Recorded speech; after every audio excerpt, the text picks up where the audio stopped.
AP ముఖ్యమంత్రి చంద్రబాబు నాయుడు ఇవాళ అనకాపల్లి జిల్లాలో పర్యటించనున్నారు. రాత్రి ఢిల్లీ నుంచి ఉండవల్లి నివాసానికి చేరుకున్న సీఎం చంద్రబాబు ఉదయం 10 గంటలకు హెలికాప్టర్లో బయలుదేరి తాళ్లపాలెం పంచాయతీ బంగారయ్యపేటకు చేరుకుంటారు. స్థానికంగా ఓ కుటుంబ సభ్యులతో మాట్లాడి గ్రామంలో నిర్వహించే స్వర్ణాంధ్ర స్వచ్ఛాంధ్ర కార్యక్రమంలో పాల్గొంటారు. ప్రజావేదికలో పాల్గొని గంటన్నర సేపు గ్రామస్తులతో సమావేశమవుతారు. అనంతరం జాతీయ రహదారికి సమీపంలో ఏర్పాటు చేసిన వేదిక వద్దకు మధ్యాహ్నం 2:30కు చేరుకుంటారు. గంటసేపు టీడీపీ కార్యకర్తలతో సమావేశమవుతారు.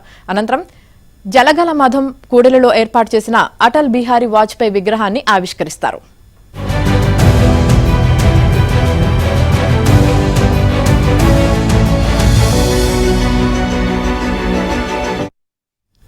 ఇక మంగళగిరిలోని టీడీపీ కేంద్ర కార్యాలయానికి జాతీయ కార్యదర్శి నారా లోకేష్ ఇవాళ వెళ్లనున్నారు. మధ్యాహ్నం 12:30 నుంచి రాత్రి 8 గంటల వరకు కార్యాలయంలోనే గడపనున్నారు. ప్రజల నుంచి వినతి పత్రాలు తీసుకోవడంతో పాటు పార్టీ నేతలతో సమావేశం కానున్నారు నారా లోకేష్.